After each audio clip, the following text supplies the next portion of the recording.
In 2025, we are focusing on our physical TBRs. So I have the Kings of Sin series by Ana Huang here. I do have the first 4 that are out right now because I had gotten the King of Wrath Barnes & Noble exclusive when it first came out because I did intend on reading it when it first came out. And then I'm a mood reader, so I just never got to it. But then I did end up getting the matching Barnes & Noble exclusive of the other ones as they came out, just since those do eventually like go out of print or whatever. I figured I would just kind of do like a reaction to each one as I finish them, since I am reading my way through these. I don't know. We'll see what this turns into. I did get multiple mutuals tell me to do the audiobooks for these, that the audiobooks are really great. So yes, I have the physical copy, but I think I'm going to do the audios. I finished King of Wrath, and I'm definitely glad that I did the audiobook. I think the audio is very well done. It is duet, which is a big draw for me, but the narrators did a great job, especially with like the accents and stuff. They were passionate. I thought it was a very good performance by the audiobook narrators. I did enjoy this. Ana Huang, I'm seeing, definitely follows a very specific formula for her books, but it is enjoyable. It's entertaining, which I read to be entertained.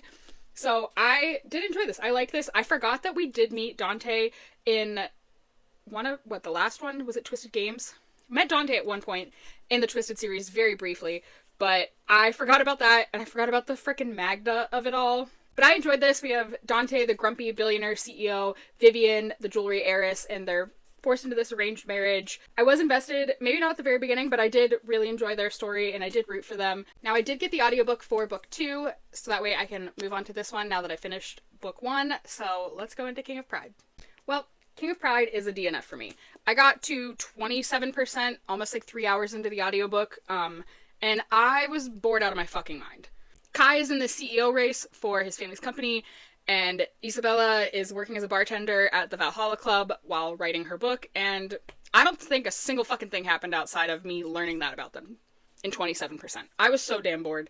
I was going to push through, I genuinely almost did, but then I remembered that I made it one of my 2025 goals to be more willing to DNF books that I'm not enjoying, so I forced myself to stick to that goal. I can't break it on day 3, so I did DNF it. I'm contemplating if I want to even continue with the series because I really did not like book 2, but I think I'm going to continue on with book 3. Let's hope that this one improves and that I feel better and more invested in the series again.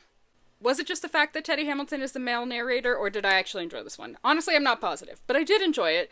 Teddy Hamilton and Vanessa Vasquez did a fantastic job on the audiobook. I thought their performance was really good. I absolutely love Teddy Hamilton. He's one of my top favorite narrators, so it always helps whenever he's the narrator, because I love the way that he performs.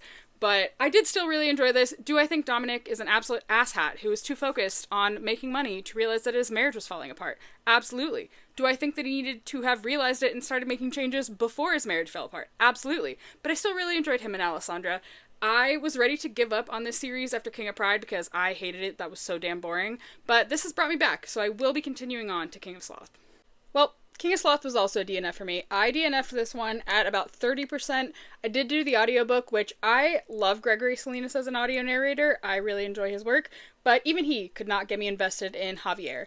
I really wanted to enjoy this one. I related to so many pieces of Sloane. I'm a perfectionist eldest daughter. I have one dead parent. I don't speak to the other. I have been called an ice queen, unfortunately, by an ex. My college roommate can attest to that. But I just did not care. I finished right after a dramatic moment and called it quits there because I realized that I did not care what happened next. I did not care where the story went. I did not care what happened with Javier and Sloane individually or as a couple. I just could not get invested. I think that I am just very much so over the man-child billionaire MMC. I'm over it. It doesn't entertain me anymore. I just really don't think this series is for me. I highly, highly, highly doubt I pick up the next book, but we'll see.